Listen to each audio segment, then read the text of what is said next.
तो last part के and में हमने देखा था कि मैक्स सेल में बैठ के स्पिरिचुअल एनर्जी को एक्टिवेट करने के लिए मेडिटेट कर रहा था। तभी उसके सेल के बाहर से वो किलर गुजरता है और मैक्स को उसके डार्क ऑरा का एहसास हो जाता है। अब आगे तो इस पार्ट की शुरुआत में हम मैक्स को देखते हैं जो अपनी मेडिटेशन रोक कर अपने आसपास वाले सेल में देखता है, पर उसे ज्यादा कुछ अजीब नहीं लगता।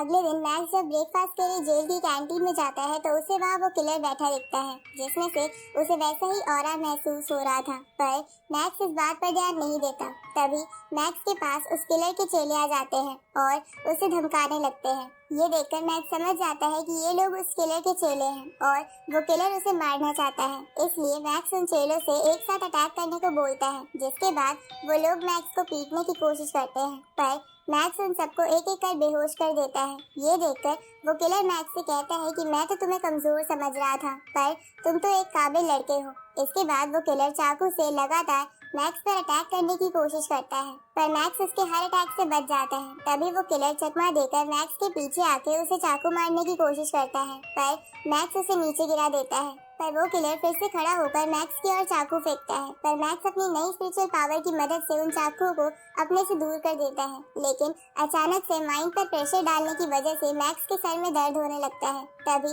वहाँ पर जेल के सभी गार्ड्स आ जाते हैं और मैक्स और किलर को घेर लेते हैं, पर तभी सर दर्द बढ़ने की वजह से मैक्स बेहोश हो जाता है। इस तरफ ईवा डायरेक्टर को उस फाइट की सारी अनकट रिकॉर्डिंग्स भेज देती है, जिसे देखकर डायरेक्टर समझ जाता है कि मैक्स की कोई गलती नहीं है। इसलिए वो ईवा से बोलता है कि तुम चिंता मत करो, मैं सारी इन्वेस्टिगेशन सही तरीके से ही करूंगा। आगे हम मैक्स को मिलिट्री हीलिंग फैसिलिटी में देखते हैं, क्योंकि पुलिस ऑफिसर ने मैक्स के बेहोश होने की वजह से उसे यहाँ भेज दिया था। अब मैक्स को जब होश आता है तो वो खिड़की से बाहर देखता है, जहाँ आसपास देखने से मैक्स को पता चलता है कि उसकी देखने और सुनने की शक्ति बहुत ज्यादा बढ़ गई है। तभी मैक्स को अपनी जेल वाली एबिलिटी के बारे में याद आता है, तो मैक्स वहाँ पड़े एक पेन को अपनी स्पिरिचुअल पावर से उठाने की कोशिश करता है, जहाँ थोड़ी कोशिश के बाद वो इसमें कामयाब भी हो जाता है। ये देखकर मैक्स समझ जाता है कि यही वो स्पिरिचुअल एबिलिटी है जिसकी इंस्ट्रक्टर और चीफ बात कर रहे थे।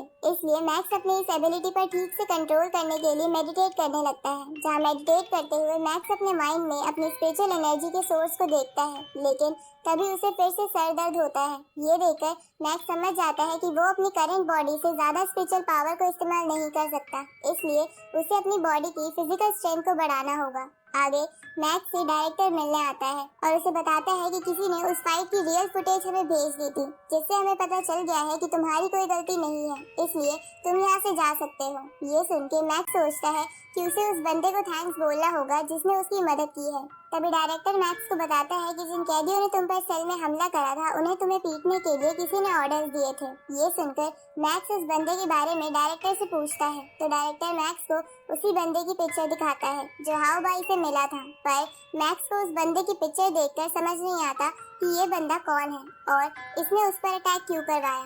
तभी डायरेक्टर मैक्स से कहता है कि अगर तुम चाहो तो सिक्योरिटी ब्यूरो में इसकी कंप्लेंट कर सकते हो। ये सुन के मैक्स सब चीजों के लिए डायरेक्टर को थैंक यू बोलता है। इस तरफ हम हाउ बाई को देखते हैं जो उस बंदे पर गुस्सा कर रहा था, क्योंकि वो किलर अपना काम पूरा नहीं कर पाया था। तभी वो बंदा हाउ बाई से कहता है कि तुम्हें ये सब छोड़कर खुद की जान बचाने के बारे में सोचना चाहिए, क्योंकि तुम्हारी घर की पूरी फुटेज अभी भी पुलिस को नहीं मिली है, जिसकी वजह से तुम बचे हुए हो। लेकिन अगर मैक्स ने सिक्योरिटी ब्यूरो में कंप्लेंट कर दी तो वो लोग फुटेज ढूंढ ही लेंगे, जिसके बाद तुम्हें कोई नहीं बचा पाएगा। ये सुनकर हाउ बाई घबरा जाता है, तो वो बंदा उसे अपने अंकल से मिलने को कहता है। दूसरी तरफ मैक्स डायरेक्टर से उस बंदे का नाम पूछता है जिसने फुटेज दिखाकर उसकी मदद की थी, जिस पर डायरेक्टर मैक्स को एकेडमी एग्जामिनेशन फॉर्म देकर कहता है कि इसे देखकर तुम खुद ही याद करने की कोशिश करो। इधर वो सभी बातें हाउ बाई अपने अंकल और फादर को बता देता है। ये सुनकर हाउ बाई का अंकल उसे कहता है कि तुम टेंशन मत लो और बस कुछ दिनों के लिए अपने घर पर ही रहना। तभी हम उस किलर को भी वहाँ देखते हैं जिसे उस अंकल ने जेल से बाहर निकाल लिया था। इसलिए वो अंकल किलर से कहते हैं कि तुम मेरे लिए परेशानी खड़ी मत करना, और अगर पुलिस तुम्हें ढूंढते हुए तुम्हारे पास आ जाए तब भी उनसे हाथापाई मत करना। उसी वक्त हाउ बाई के फादर अंकल से कहते हैं कि ये प्रॉब्लम बहुत बड़ी है, तो क्या तुम इसे संभाल पाओगे। ये सुनकर अंकल हाउ बाई के फादर से कहते हैं कि हाँ, वो इसे मैनेज कर लेंगे, और अगर मैक्स ने कुछ और करने की कोशिश की तो वो उसे भी रास्ते से हटा देंगे। इस तरफ मैक्स को वो एकेडमी फॉर्म देकर समझ आ गया था कि ईवा ने ही उसकी मदद की थी, इसलिए वो रेडार के पास ईवा से मिलता है और उसे इन सब चीजों के लिए थैंक यू बोलता है। ये सुनकर ईवा प्यार से मैक्स की आंखों में देखने लगती है और उसे कहती है कि इसकी कोई जरूरत नहीं है, मुझे विश्वास था कि तुमने कुछ गलत नहीं किया होगा। इसके बाद ईवा मैक्स को सूडो प्रैक्टिशनर एग्जाम पास करने के लिए थैंक यू बोलती है, जिस पर मैक्स ईवा से कहता है कि मैंने अभी सूडो प्रैक्टिशनर एग्जाम पूरी तरीके से कंप्लीट नहीं किया है क्योंकि मेरा एक और एग्जाम अभी भी बाकी है। ये सुनकर ईवा मैक्स से कहती है कि तुम उसे भी क्लियर कर लोगे क्योंकि जब उस वॉरियर ने उस ईगल से हमारी जान बचाई थी तब तुम बिना डर के उस ईगल की तरफ देख रहे थे, इसलिए मैं समझ गई थी कि तुम भी इस दुनिया को बचाना चाहते हो और मैं भी तुम्हारी इसमें मदद करूंगी। अब हम कुछ दिनों बाद का समय देखते हैं जहाँ जिज्ञान हॉल के डायरेक्टर को एक वॉरियर मैक्स के सूडो एग्जाम की क्लिप भेजता है, जिसे देखकर वो डायरेक्टर हैरान हो जाता है। इस तरफ हम मैक्स को देखते हैं जो चीफ के साथ लड़के अपनी प्रैक्टिस कर रहा था क्योंकि कल उसका सूडो प्रैक्टिशनर का मेन एग्जाम है। अब वो चीफ मैक्स से कहता है कि इतने दिनों में तुम्हारी स्ट्रेंथ बहुत ज्यादा बढ़ गई है, इसलिए ये बहुत हाई चांसेस है कि तुम कल के एग्जाम में पास हो जाओ। जिसपे मैक्स चीफ से कहता है कि पर मुझे अभी भी अपनी स्पीड अच्छी नहीं लग रही है क्योंकि जब मैं आप पर अटैक कर रहा था तो आप बिना हिले भी मेरे अटैक से बच पा रहे थे। ये सुनकर चीफ मैक्स से कहता है कि ऐसा मैं एडवांस बॉडी टेक्निक की वजह से कर पा रहा था। तो मैक्स उनसे इसके बारे में पूछता है, जिसपे वो मैक्स को बताते हैं कि एडवांस बॉडी टेक्निक एक ऐसी टेक्निक है जिसमें एक वॉरियर सामने वाले के मूव को प्रेडिक्ट करके जल्दी से अपनी चाल चलता है और सभी प्रैक्टिशनर्स में ये टेक्निक अलग अलग लेवल पे पाई जाती है, जैसे elementary level, advance level, perfection level and full awareness level. जिसमें सोल्जर प्रैक्टिशनर जो प्लाज्मा वेपन की मदद से लड़ता है वो आराम से advance level of body technique पर पहुंच जाता है। ये सुनके मैक्स चीफ से पूछता है कि ये सोल्जर प्रैक्टिशनर कौन होते हैं, जिसपे चीफ उसे बताते हैं कि मार्शल आर्ट प्रैक्टिशनर अलग अलग रैंक पर होते हैं, जैसे warrior level, war Lord level और वॉर गॉड लेवल। जिसमें एक सोल्जर प्रैक्टिशनर वॉरियर लेवल का प्रैक्टिशनर होता है जो प्लाज्मा वेपन की मदद से लड़ता है, पर वॉर लॉर्ड लेवल की जनरल प्रैक्टिशनर सिर्फ अपनी स्वॉर्ड की स्पीड की मदद से प्लाज्मा वेपन के अटैक से बच सकते हैं। और वॉर लॉर्ड लेवल के बाद आते हैं वॉर गॉड लेवल के प्रैक्टिशनर्स, जिनकी स्पीड लाइट की स्पीड के बराबर होती है। ये सुनके मैक्स चीफ से पूछता है कि क्या वॉर गॉड लेवल से भी ऊपर का कोई प्रैक्टिशनर होता है, जिसपे चीफ हाँ करते हुए कहता है कि वैसे प्रैक्टिशनर्स पूरी दुनिया को डिस्ट्रॉय करने की स्ट्रेंथ रखते हैं, पर दुनिया में सिर्फ ऐसे 2 या 3 ही प्रैक्टिशनर्स बचे हैं। ये सुनके मैक्स हैरान हो जाता है। तभी चीफ को उस डायरेक्टर का फोन आता है और वो उन दोनों को ऑफिस में आने को कहता है। अब ऑफिस में पहुंचने के बाद वो डायरेक्टर मैक्स से कहता है कि मैंने तुम्हारे सूडो प्रैक्टिशनर टेस्ट की क्लिप देखी थी और मुझे पता चला है कि तुम्हारे अंदर स्पिरिचुअल फ्लो है। जिससे मैक्स हाँ करते हुए कहता है कि मुझे भी इसका थोड़े दिन पहले ही पता चला है। इसके बाद वो डायरेक्टर मैक्स को जिज्ञान हॉल ज्वाइन करने के लिए कहता है क्योंकि वो मैक्स की एबिलिटी जान गया था। साथ ही वो मैक्स को जिज्ञान हॉल ज्वाइन करने के बदले एक बड़ा विला और 20 मिलियन की सैलरी ऑफर करता है। ये सुनके मैक्स इसके लिए मान जाता है। इसके बाद वो डायरेक्टर वहाँ से चला जाता है। जिसके जाने के बाद मैक्स चीफ से पूछता है कि ये डायरेक्टर कौन है, जिसपे चीफ मैक्स को बताता है कि जिज्ञान हॉल के 3 डायरेक्टर हैं और उनमें से ही ये एक है। साथ ही इसकी पोजीशन इस कंट्री के प्रेसिडेंट से थोड़ी सी नीचे है।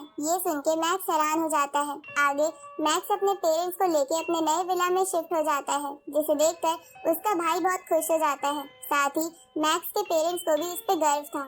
आगे मैक्स उसी हाउ बाई वाले बंदे से मिलने जाता है क्योंकि वो बहुत दिनों से उसका पीछा कर रहा था। जहाँ उस बंदे से मिलने पर वो बंदा मैक्स को बताता है कि जिस किलर ने जेल में उस पर अटैक करा था उसके बारे में हाउ बाई को उसी ने बताया था, लेकिन इस अटैक के पीछे हाउ बाई और उसके अंकल का हाथ है। वो बंदा ये सब मैक्स को इसलिए बताता है क्योंकि उसे डर था कि कहीं वो इस केस में ना फंस जाए। अब उस बंदे की बात सुन के मैक्स उसे कहता है कि तुम चिंता मत करो, तुमने सच बता दिया है, इसलिए मैं तुम्हें कुछ नहीं कहूँगा और मैं हाउ बाई की प्रॉब्लम भी बाद में सॉल्व कर लूँगा, क्योंकि फिलहाल तो मुझे अपने कल के एग्जाम की प्रैक्टिस करनी है। अगले दिन मैक्स एग्जाम के लिए टेस्ट वाली जगह पर आ जाता है, जहाँ उन सबको हार्ड मेटल से बने आर्मर्स दे दिए जाते हैं। तभी एक बंदा मैक्स के पास आता है और उसे कहता है कि मुझे भी इस एग्जाम से पहले जिज्ञान हॉल ने साइन कर लिया है, पर मुझे पता चला है कि जिज्ञान हॉल ने तुम्हें भी साइन करा है, इसलिए क्यों ना हम दोनों टेस्ट के वक्त एक दूसरे की स्ट्रेंथ चेक करें। पर मैक्स इसके लिए मना कर देता है। ये सुन के वो बंदा गुस्से में वहाँ से चला जाता है। जिसके बाद वो बंदा जिसका नाम लियांगबू था, जो उसके पिछले मैच में उसके साथ था, मैक्स से कहता है कि अगर तुमने साइन करा है तो जरूर तुम्हें कुछ काबिलियत होगी, इसलिए हमें टेस्ट के वक्त अपनी काबिलियत जरूर दिखाना। दूसरी तरफ हम हाउ बाई के अंकल को देखते हैं जो एक फेक परमिट दिखाकर उसी टेस्ट साइट के अंदर चला जाता है जहां मैक्स का टेस्ट होने वाला था। इस तरफ इस एग्जाम का इंस्ट्रक्टर एग्जाम में पार्टिसिपेट करने वाले सभी कैंडिडेट से कहता है कि इस टेस्ट के वक्त आप सभी को इस सिटी के बाहर भेजा जाएगा जहां सभी तरफ मॉन्स्टर्स हैं, जहां आपको पहुंचकर रिसर्च पर्पस के लिए उन मॉन्स्टर्स के कान काट के लाने होंगे और आपका रिजल्ट इसी पे डिपेंड करेगा कि आप उन मॉन्स्टर्स के कितने ईयर काट के लाते हो। ये सुन के वो सब समझ जाते हैं। साथ ही वो इंस्ट्रक्टर उन सबको बताता है कि अगर कोई कैंडिडेट दूसरे कैंडिडेट पे अटैक करेगा तो हम उसे डिस्क्वालीफाई कर देंगे। इसके बाद वो सभी बड़ी बड़ी गाड़ियों में बैठकर उस मॉन्स्टर सिटी में आ जाते हैं। पर इस तरफ हम हाउ बाई के अंकल को देखते हैं जो मैक्स को मारने के लिए वहाँ पर एक खतरनाक म्यूटेंट बर्ड का एग रख देते हैं और वहाँ से चले जाते हैं, जिसके बाद वो म्यूटेंट बर्ड एग से बाहर आने लगता है। इस तरफ मैक्स एक मॉन्स्टर को अपने पास आते देखता है तो मैक्स उस मॉन्स्टर की मूवमेंट को ऑब्जर्व करने लगता है और उस मॉन्स्टर के अटैक करते ही नीचे झुककर उसे बीच में से काट देता है। इसके बाद वो उस मॉन्स्टर का ईयर भी कलेक्ट कर लेता है। तभी उसे वहाँ एक और मॉन्स्टर दिखता है, लेकिन उसी वक्त उस मॉन्स्टर को कोई चीज पकड़कर अपनी ओर खींच लेती है। ये देखकर मैक्स हैरान हो जाता है और उस तरफ जाता है जहाँ उसे पता चलता है कि एक डी क्लास गोल्डन क्रो उस मॉन्स्टर को खा रहा है। इधर उनके एग्जाम को देख रहा वो डायरेक्टर भी शॉक हो जाता है कि इस मॉन्स्टर सिटी में पहले तो आज तक एक डी क्लास मॉन्स्टर नहीं दिखा, पर आज ही कहाँ से आ गया। तभी पिछले मैच का इंस्ट्रक्टर उस टेस्ट को रोकने के लिए कहता है, पर डायरेक्टर इसके लिए मना करवा देता है क्योंकि उसे देखना था कि वो सब ऐसी सिचुएशन को कैसे हैंडल करेंगे। और यहीं पर ये पार्ट खत्म होता है।